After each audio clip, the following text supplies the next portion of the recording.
thank you for coming. I'm Fussler with BTC Vancity. Another session, another meetup. It's been a little while. Been busy with work, so I'm glad that we got one scheduled. And we got an awesome speaker here, Scott, who you may have seen before. He's been on the circuit at some of the conferences around. He's also been to our block party and spoken at some of our events as well. And he's got a brand new book out, which is exciting and what we're going to get into. And can't wait to kind of hear what he says about it. Yeah, congratulations. Yeah, The Age of Time. So we're going to get deep on that. Just want to say a couple quick things. Just thank you to Bitcoin Well. They are the main sponsor. This is kind of flip-flopping between the two. So we're giving away $100. Good odds tonight. This is good odds. Giving away $100 cash voucher from Bitcoin Well. How that works is you need an account first of all. So if you're new and you don't have a Bitcoin Well account, it takes 2 seconds. So not this one, the other one, that one. If you go, or you can go to bitcoinwell.com/referral/BTC Vancity and sign up. Takes 2 seconds, and then you can enter the contest, the raffle or whatever have you, and scan that one, and that'll capture your entry. And then after Scott's done, I'll just pull up a little Google sheet where all the entries will be, and we'll just do a random, and whoever comes to the top, you win $100. I'll walk you over to this ATM, which is Bitcoin Well's ATM here, and we'll buy Bitcoin with the $100, and you get a free $100 purchase of BTC. Also, it's good odds.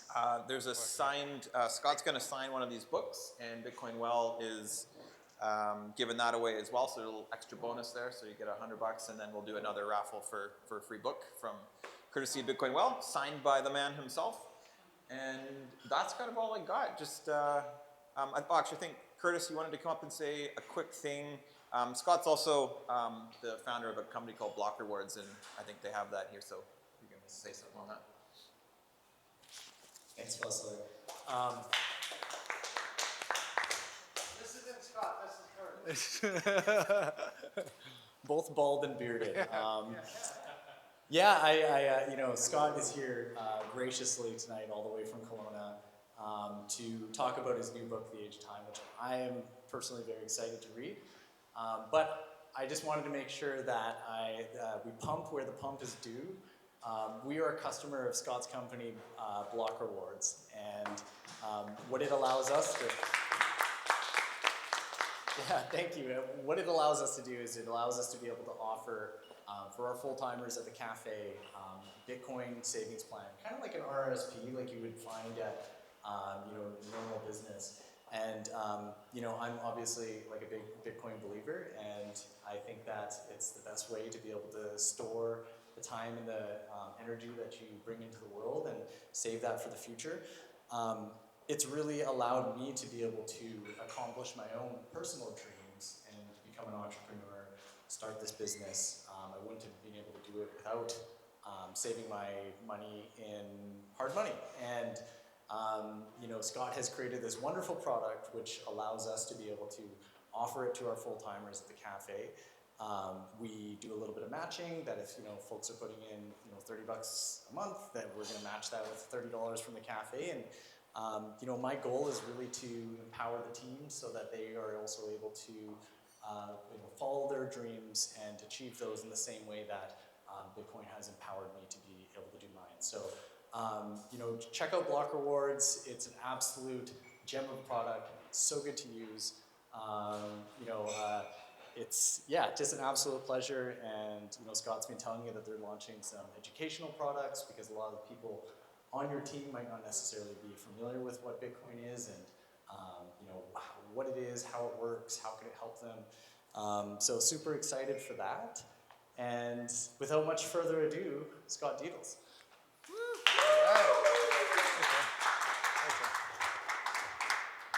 Cool. I want to say my first thank you to Fussler and Curtis for having me here tonight, and it's awesome to have an opportunity to be up here, speak, and share some of these ideas. I love Bitcoin meetups. I was at the meetup in Chilliwack last night, Kelowna meetup on Tuesday doing the same thing.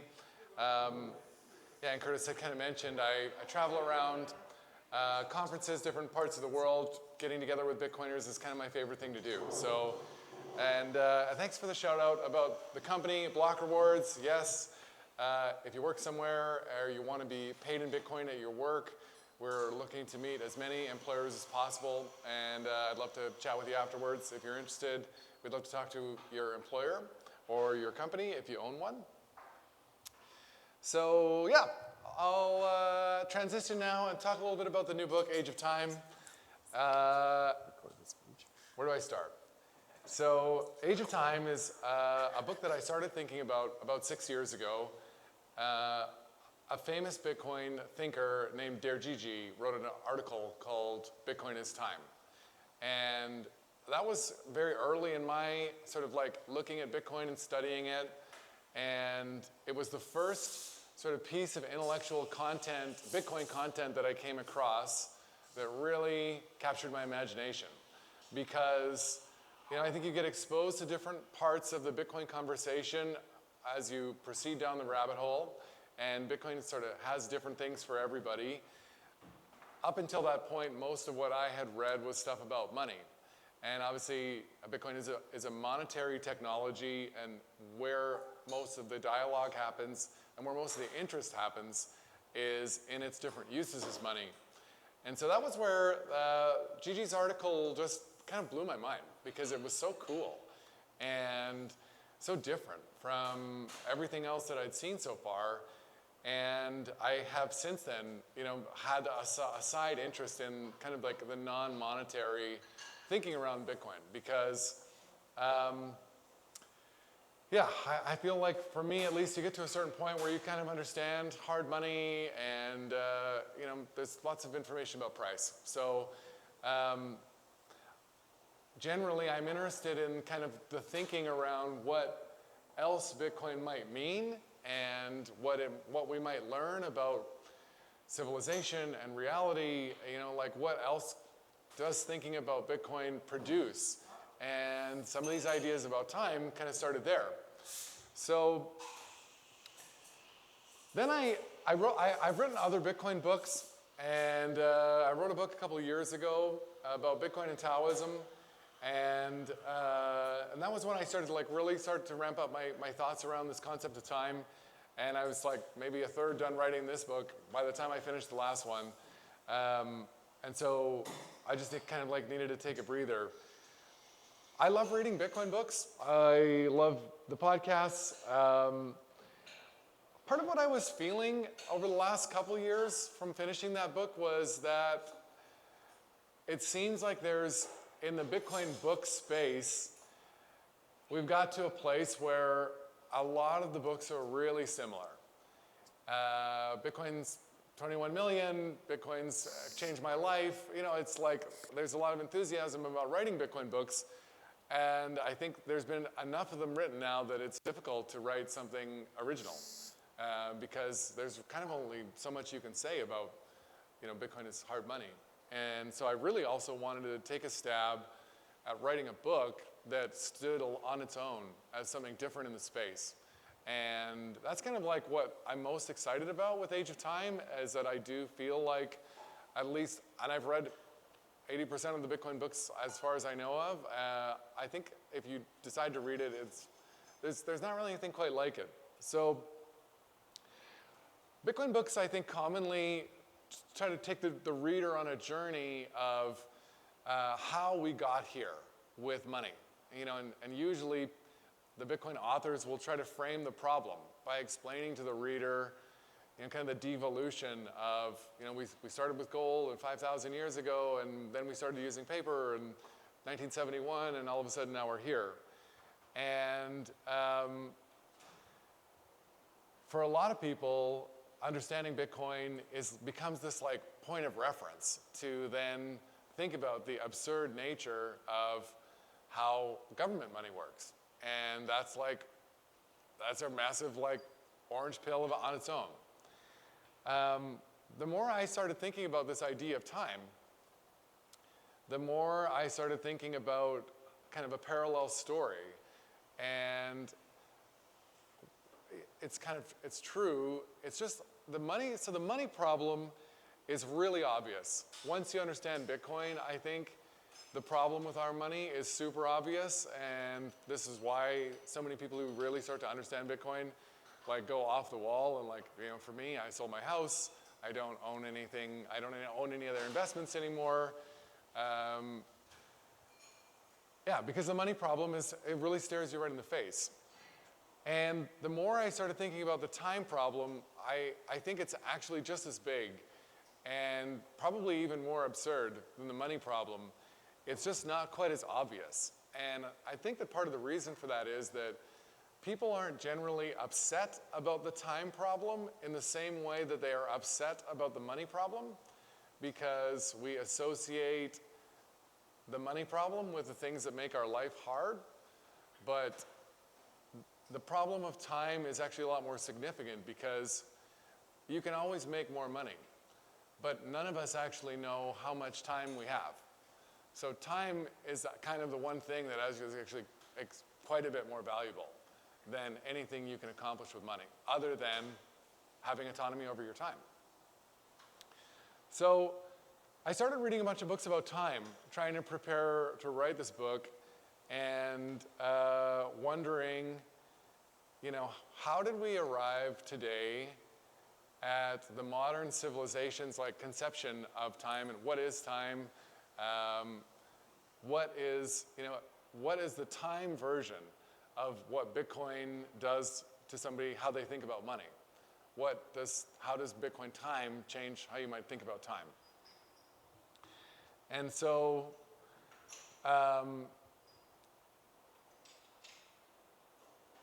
we go, in the book I start very early. And so today, let me actually start in the modern world. Science is really has a difficult time pinning down time as a thing. And but we treat it like it's a thing. We treat it like it's a commodity. And there was a Canadian economist in the 1940s, a guy named George Woodcock. He wrote a famous essay called The Tyranny of the Clock.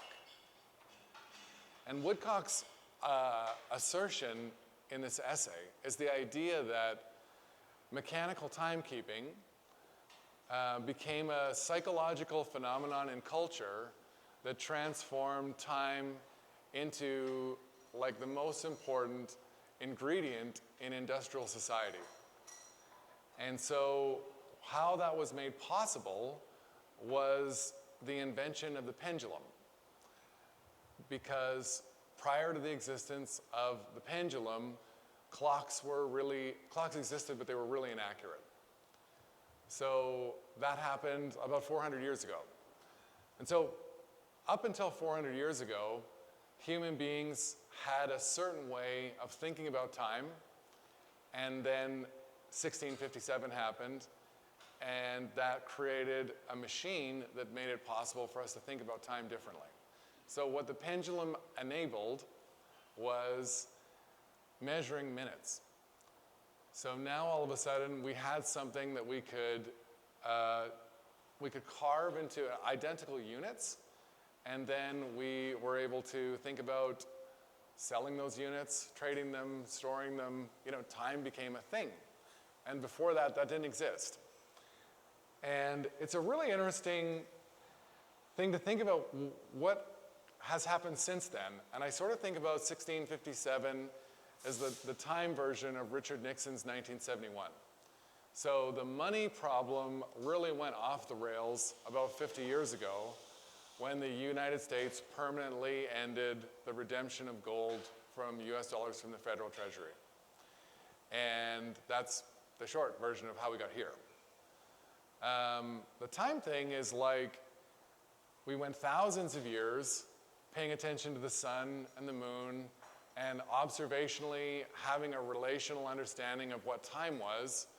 And then all of a sudden this machine was invented, and bam, 400 years later, like we're all stuck to being at certain places, certain times, meetings being a certain amount of minutes.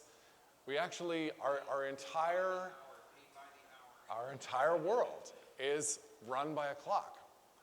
And so, you know, when you study Bitcoin, the deeper down the rabbit hole you go, you start to really understand the history of the technical problems that were solved in order to create Bitcoin and the things that Satoshi assembled to make Bitcoin work.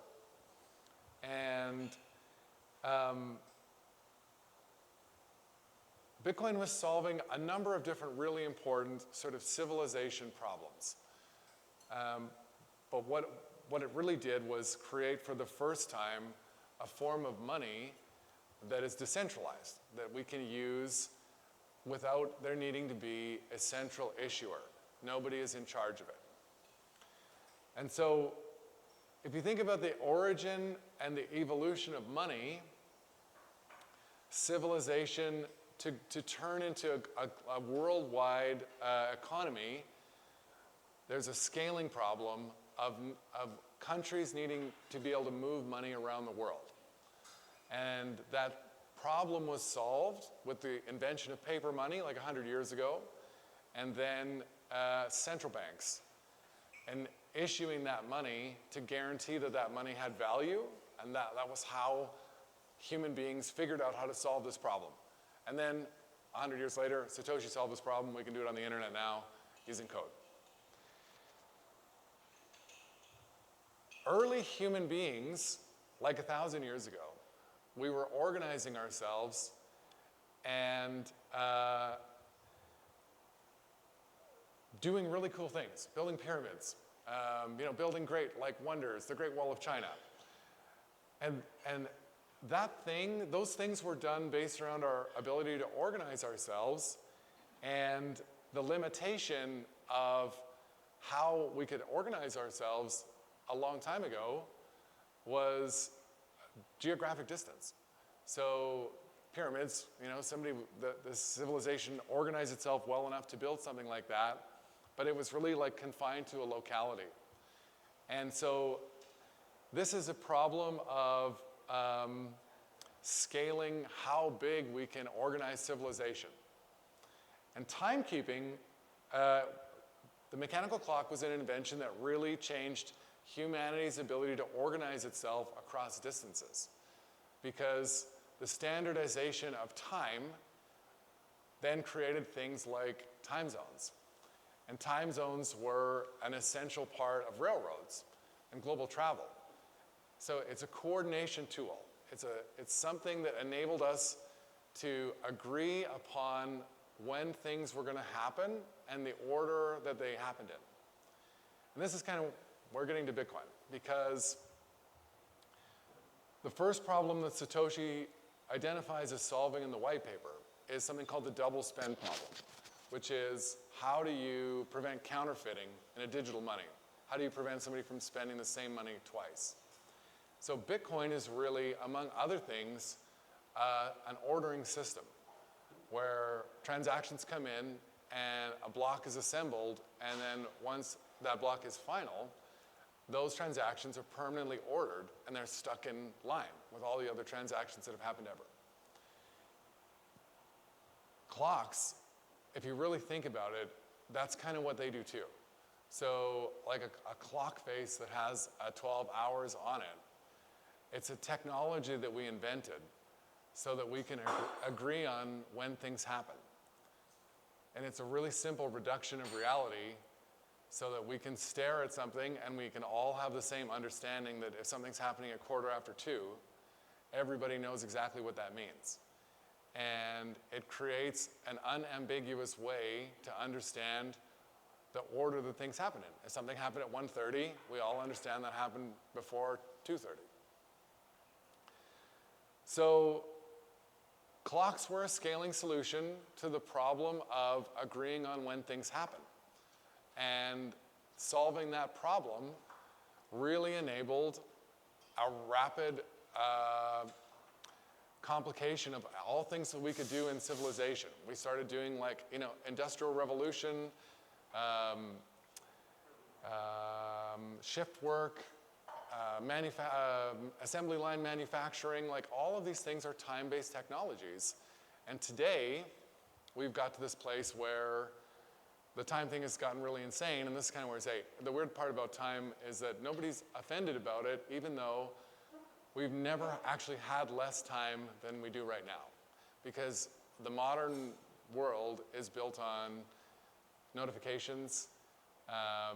You know, we used to watch 22-minute TV shows, and now we watch like 1-minute Instagram reels, and these are all like time problems. These are TikTok brain, yeah.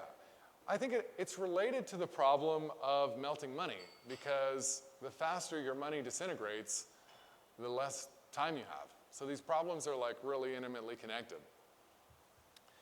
So Gigi's idea is that Bitcoin is time because Bitcoin is a clock in its own way. Bitcoin is a system that operates with a regular rhythm. It's just a different type of clock. So if you think about the idea that a regular clock is something that helps us understand the order that things happened, Bitcoin does that too. But instead of doing it in seconds and minutes, Bitcoin orders the arrangement of transactions that happens roughly every 10 minutes, and roughly every 2 weeks, and every 4 years. So Bitcoin just has different intervals to its clock. And, you know, so to get back to the book, what I think is really interesting is Bitcoin, there's a lot of Bitcoin theorizing about what happens to the world when the world adopts Bitcoin as its money. And that may change the physical environment, it may change how we think about value for value, it could change culture, it could fix politics, you know, there's lots of like, Bitcoin fixes everything. But I think that Bitcoin could be adopted actually as the world's clock. And that's kind of what the book is about, because like I said, the more I think about it, the more I think the time problem is actually quite a bit more serious and under-examined than the money problem. Because in the time world, in the fiat time world, the units of time never change, so minutes are always minutes. But the value of those minutes is continually worth less. So you and I, we all have a certain unknown number of minutes left in our lives. And externally, those minutes are being made less valuable, and the future minutes that we haven't lived yet are being devalued. And so in the fiat time world, part of the issue is that time and value are separate and unrelated expressions. We price time with interest rates, we price time with hourly wages, and we think about things in terms of like the cost of time. But the one has nothing to do with the other. So time never changes, but the value of time is different everywhere you go. Depends on which government's money you're using. You know, you have no say over it. And Bitcoin reverses that by bonding the relationship between time and value in a permanent way that's predictable. And it does it, and it creates sort of a unified expression of the value of time, which is actually, I think, a much bigger idea than the money thing on its own. So how does it do that? The block reward is the number of Bitcoin associated with a block every 10 minutes. Right now it's 3.125. If you imagine a world where Bitcoin is the world's only money, then basically the block reward at that point would be a measurement of like the GDP, the GWP of the entire world for that 10-minute period. And so what it's doing is it's capturing all of the economic information about a fixed amount of time, and it's transforming that into a single number, which is a really cool idea, right? And so what Bitcoin's clock does a few really cool things. One is it permanently bonds this relationship between time and energy, which should create a really sensible way for us to think about both of those things instead of having to think about them separately. And the other thing it does, which I also think could be really beneficial, is the fastest anything can happen in Bitcoin is roughly 10 minutes, which is actually really good. Because the more I think about how things have changed, like over the last 20 years, I'm not sure we need to have a world where everything is instant and everything it needs to be instant. Like, you know, you'll say on-chain will never work, you could never pay for a coffee because it takes 10 minutes to confirm. What's wrong with waiting 10 minutes for your transaction to confirm? You know, like, this is kind of like how far we've gone from 400 years ago, the idea of a minute didn't even exist. And today, if you don't respond to a text message in 20 minutes, the other person might think you're ignoring them. You know, like, we've just got into a totally alien way of thinking. And this is like maybe a final thought about this, but Connecting the dial-up used to take 10 minutes. oh, totally, yeah. You know, it's changed just gradually enough that we don't really stop to think about how crazy it's gotten and how fast it's progressing. And the pace thing is learned. So firstly, when I started really learning a lot about time, you realize, one, early people had a very different idea about time. So our modern conception of how we organize ourselves and think about time in this way is just made up. And we all just agree together that the world runs on minutes and I'm late and all these things. That's totally made up and new. So if we learn something new, we can learn something else new. Like, it could change again. And it's the same idea that, like, you know, we were using gold coins and then we started using paper money, and people here may expect that one day we'll use Bitcoin. So why not? And so, you know, I think that, yeah, it's fun to think about the kinds of civilization level change that an idea like Bitcoin might be able to affect.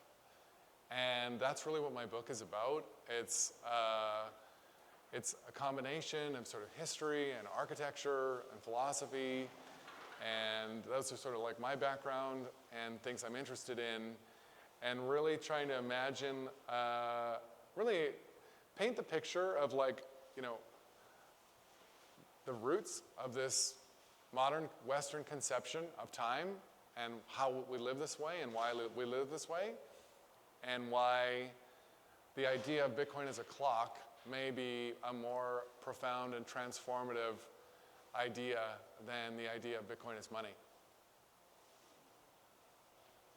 Yeah.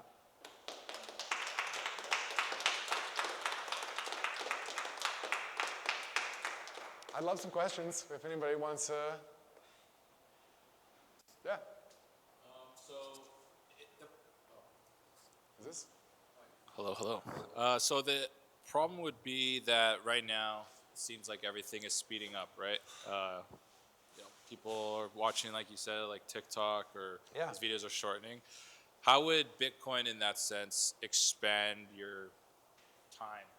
Because I understand that purchasing power is, like with fiat, you're losing purchasing power as you go, and Bitcoin would hold that value or increase the value. So I'm just curious how Bitcoin really ties in with that. Yeah. With it. Yeah. Great question. So I actually think that people who are really into Bitcoin are already experiencing this in some way without maybe even having a language for it. And that was my own experience and what inspired me to write the book. So you'll often hear Bitcoiners talk about lowering their time preference. And what is common among people who start saving in Bitcoin is they start changing their ideas around discretionary spending. And they would rather save money than do something spontaneous right now, buy something, whatever. So I would argue that that behavior is like the proto behavior to adopting a new kind of clock.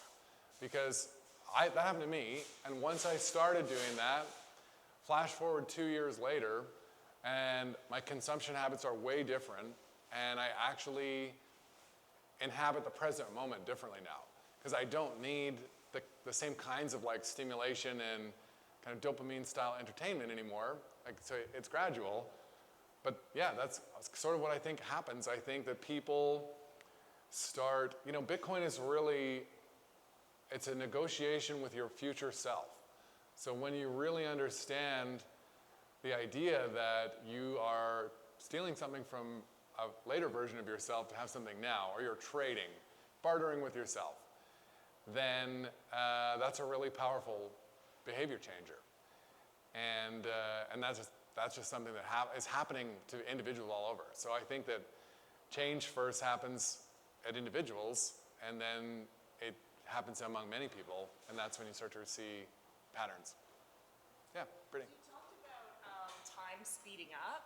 Oh, thank you. I'm pretty loud. Does it work? Oh, I'm pretty loud already. So you talked about time speeding up and how we kind of are valuing time like not the same way that we used to. Did you tie that in at all to the fact that it gets more and more energy is needed for mining as time also progresses? Is there any tie-in between those two things in valuing the time with the energy? Yeah, that's interesting. I do talk about mining a little bit. Yeah. Yeah. Signals because it's more and more energy. It's actually demonstrating the opposite in a way. Yeah, there's some interesting ideas about that. One thing I didn't mention in the talk that I do also talk a lot about in the book is the idea that how we actually perceive time in the mind is something that is not that dissimilar from how a blockchain works. And our minds, there's a lot of thought around time is sort of something that our brains organize. It's something that happens as the result of our brains taking in information and organizing the order of events the same way a blockchain does. And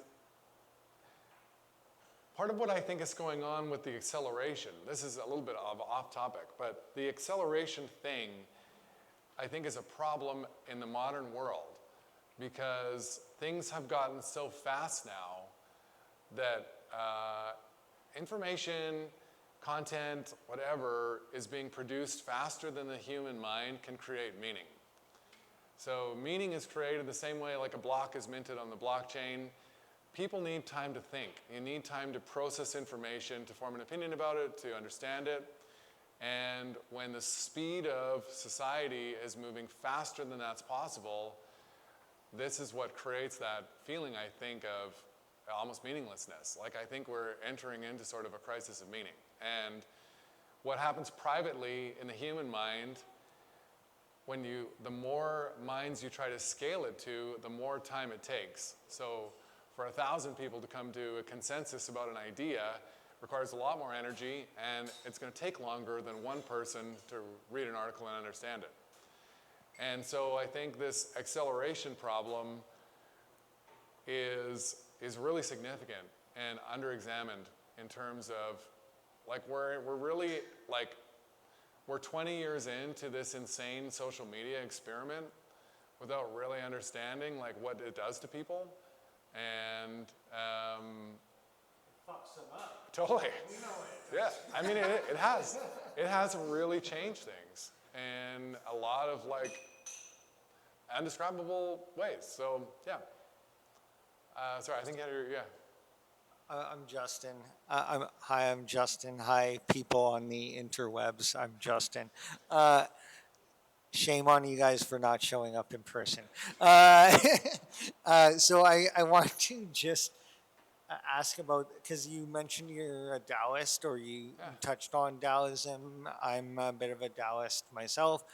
I'm wondering if you touched on how the I Ching and the like you know how everything happens in cycles. Like, I don't know if you've ever read The Fourth Turning, I have. but yeah, it's an excellent book. Everything happens in cycles, and I'm wondering how you see crossover between the I Ching and Fourth Turning and Bitcoin. Yeah, I'm just and Taoism. Yeah. So So the does book did I frame the Yeah, totally. question Yeah, correctly? yeah. Okay. So the book I wrote in 2024 was The Tao of Bitcoin. And I have a whole chapter about the fourth turning. It's called the Dow coin? The Tao of Bitcoin. Oh, the Dow Bitcoin. Yeah. Yeah. I mean, it's this concept that could be explained very like rationally in the clock sense of Bitcoin has this rhythmic principle. In the Taoist world, everything is rhythmic. And this is like how the natural flow of energy between yin and yang is a fundamental principle of the physical world. So yeah, I think that seasonality and like the process of like death and renewal applies to everything. I think it applies to Bitcoin. I think it applies to economics. I think it applies to politics and social society. Absolutely. And like I wrote extensively actually about that in the book. So yeah, I wish I don't have any with me tonight, but. It's like because I think one of the biggest problems is the lack of an ability to delay gratification. Like that's people's problem basically because they want instant gratification. They want Bitcoin to make them money right now. Yeah. But nothing that's really that the value of it lasts. Like nothing like that ever happens instantly because if you're making money instantly from Bitcoin, then that actually cheapens Bitcoin. Yeah. Really. So I actually think the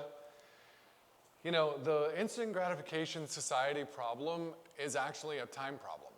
It's a natural response to this thing that it's like mechanical timekeeping, in my opinion, has resulted in a form of mania that because we are rhythmic beings, forced instead to think in a way, all the clock really is a wheel that endlessly spins, it just endlessly cycles forward to infinity. And that's not how we are, right? We should have seasons. We have day and night. We sleep. The clock is a reduction. It's this expression of reality that's reduced so simply to a way that causes us to have a very strange way of thinking about what reality is. I got 2 points. Questions. One is, did you get into like, as you were sort of introducing the idea, I started thinking about like the relativity of time, like Einsteinian relativity of time, but also like our experiential sort of relativity of time, where like an hour can feel completely differently depending on what's happened, depending on like how we value maybe what's going on at the time. But then there's also like an actual physical dimension of the relativity of time, and I'm wondering if you touched on that at all, or if you explored that, because what came up for me was, like there's this tyranny of the clock, because having a clock, having time, organizing our society around time is useful, but there is a tyranny to it, and it's almost like I feel like Bitcoin can allow us to offload that need to like be so hyper-focused on time in this way, and return to a more relativistic experience and understanding of time. Yeah, totally. Couldn't agree more. I think the problem with mechanical timekeeping is relentless acceleration is like a byproduct of how it works and what it does to us.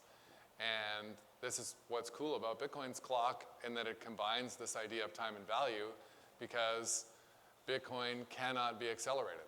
Like if you tripled the number of miners, it does not speed up the rate that a block is produced. So Bitcoin is this clock that can't be sped up. And that's really cool. You're right. A minute is always 60 seconds, but if you're bored or panicked, that 60 seconds would be personally experienced in a totally different way. Or on another planet, because it varies on different planets too. Yeah, there's lots of like, the Greeks, like Plato had this idea that they had different words for different kinds of time. We have one word for time. Whereas they thought about like there was time, sort of like what happens in the physical universe, And there's a different word for the time that happens in the human mind. And yeah, this is another one of those things where like all we really have is 2:30. You know, it's a very simple way to describe a very complicated thing. And yeah. I'm a little bit bummed that you haven't said 420 or 2100 hours yet. Just throwing I got one more point too. Okay, so like, you know, I study psychology.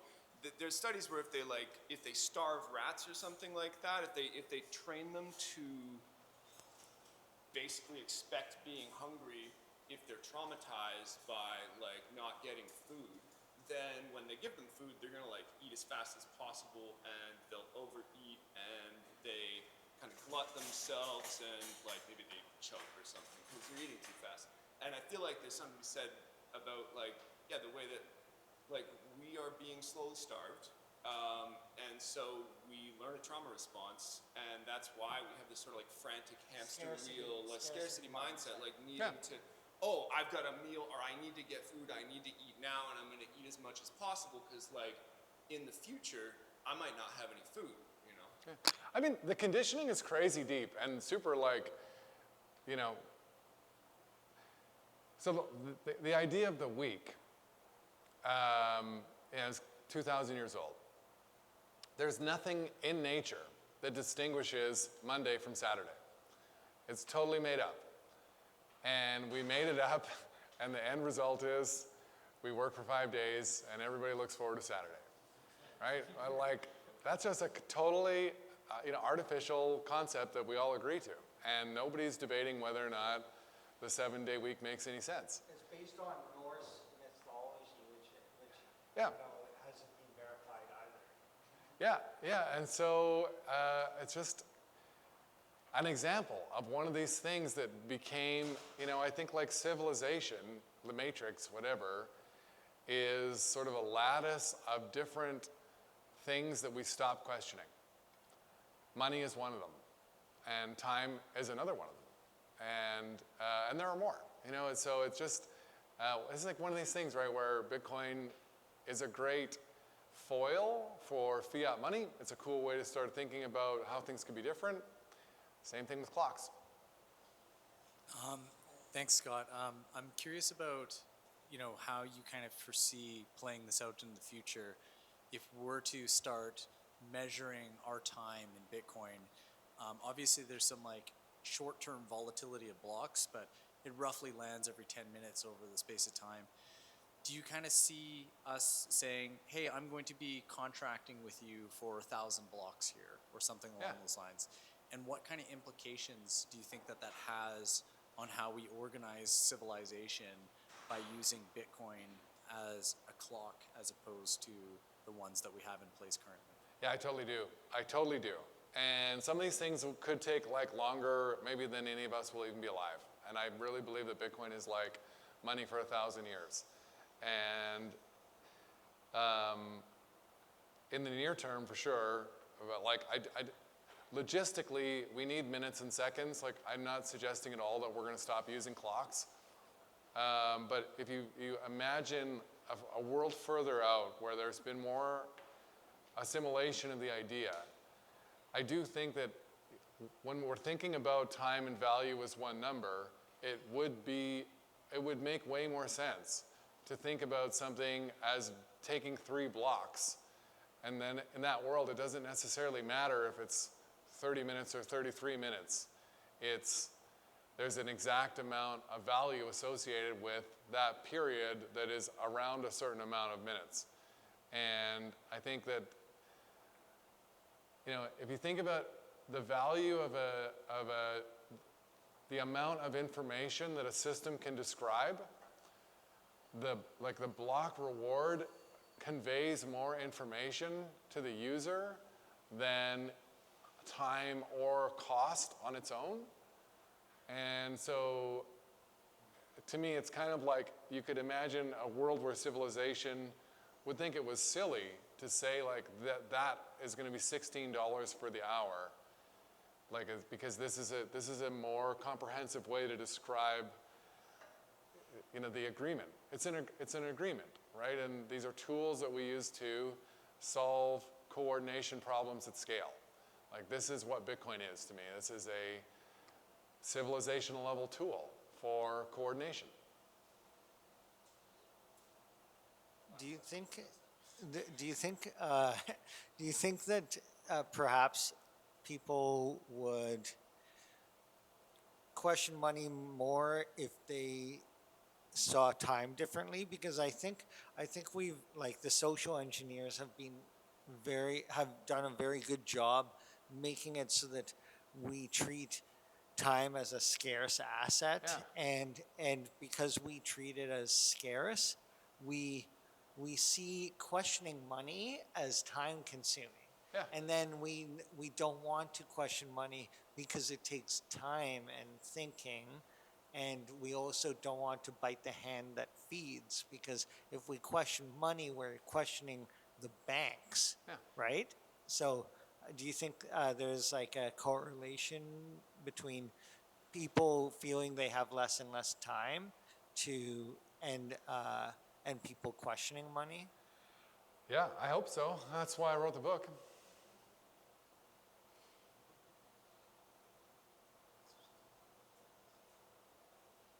Have you looked into the new take on like the blockchain as discrete time, and Bitcoin as the first quantum computer? Yeah, I have. So I haven't gone deep on it, but could you like walk me through your understanding? So I'll just say I was really interested in that.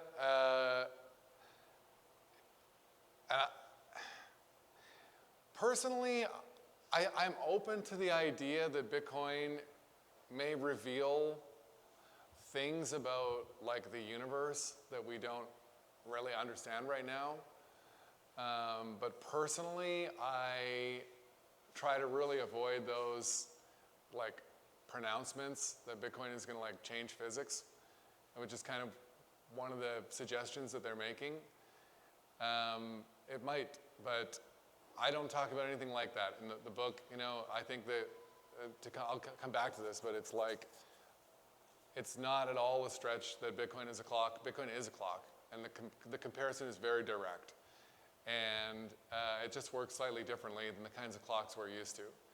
What those guys are talking about with discrete time is this idea that how Bitcoin transitions from an uncertain phase where a block is where there are many possible blocks that then turn into one block is something that's kind of similar to the double slit experiment, where something is a particle is a wave until it's examined, and then it becomes a particle. And I've seen those guys. I think it's if you're putting out some pretty bold ideas, you are going to have other people that disagree with you. And in the physics space, there are lots of prominent Bitcoiner physicists that really strongly disagree with some of their ideas. I would count myself as one of them. I think, like, from what I've read about it, it's a cool idea. I'm pretty skeptical.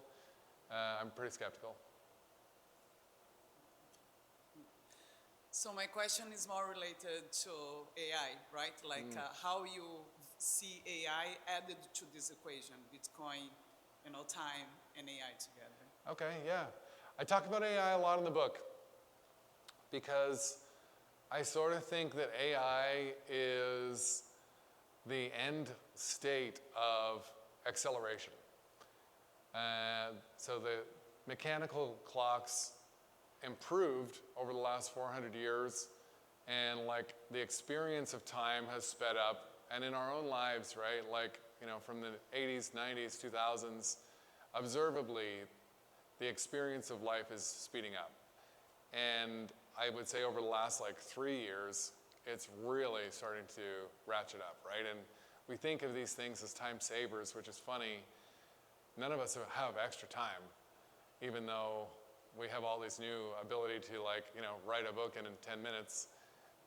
It's no. Yeah, and so I think that I have a few different ideas around the subject.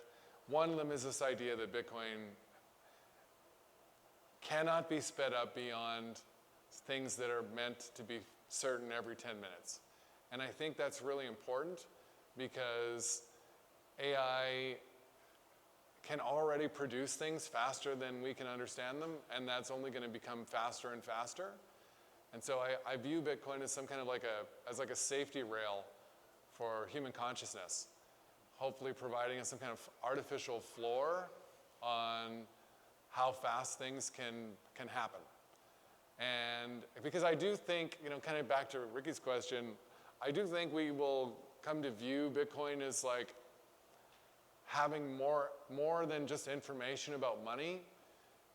It's a way for us to capture information about economic activity and behavior, and it is describing information that we can't quantify just yet. And so, yeah, I think that there's a yin and yang between Bitcoin and AI, where it's like the unstoppable force and the immovable object. And I see them sort of ultimately fusing together into a single thing. I think that AI will understand Bitcoin before people do. I think that AI will drive hyper-Bitcoinization before people do. I think that happens sooner than people expect, because AI will identify Bitcoin as the most rational reward for anything, and it won't need to be convinced like people will. So AI will just choose Bitcoin, it will self-select it, and Bitcoin is the only thing that has an economic argument for energy consumption as a trade-off to AI. So the more valuable Bitcoin becomes, the better the argument for Bitcoin mining instead of using energy for AI, or at least they can counterbalance each other. And so I see that AI's adoption of Bitcoin drives Bitcoin's value to a place where the two in parallel turn into some end state technology that is the two things together. I think I used my last question. There's a couple more, yeah. I have a question regarding the block reward. We all know it's decreasing and eventually it's disappearing. So I wonder how you have, or if you have thought about the block reward and what philosophical significance or meaning it has in the sense of time. Yeah, that's a good question. I think it remains to be seen. What happened in 2024 suggests that halvings may not be as important as we thought they were. Of block rewards in the future, I'm kind of two minds. One, I think it's possible that Bitcoin becomes so important that even the small amount that is associated with the block is like a lot of economic value. It could be like if a $40 million Bitcoin, it's so tricky because I don't think we'll ever get to a $40 million Bitcoin because we'll just be calling Bitcoin money. The Bitcoin will never be that valuable in dollars. But if it were, then 0.005 of a Bitcoin would be a humongous amount of money. So that's one possible outcome. The other thing that I think is really possible, I've seen it explained, and I would put myself in this camp. If Bitcoin does get that big, then Bitcoin mining will become a core consideration in national security. And the Bitcoin miners will just be something that countries operate because the block reward will be less about the financial value of it, and it will be more about the hash power guaranteeing your country's ability to have a certain percentage of the network. So if Syria wants to guarantee that they can have one block a day to get all of their transactions through, they'll maintain a certain percentage of the hash. And so if that happens, and I think this is potentially very possible, then the block reward is your ability to mine a block, not the coin associated with it. Okay, I think that's all the questions. I had one quick one. This is another theory of mine, but I'll ask it as a question. Is Bitcoin a psychedelic?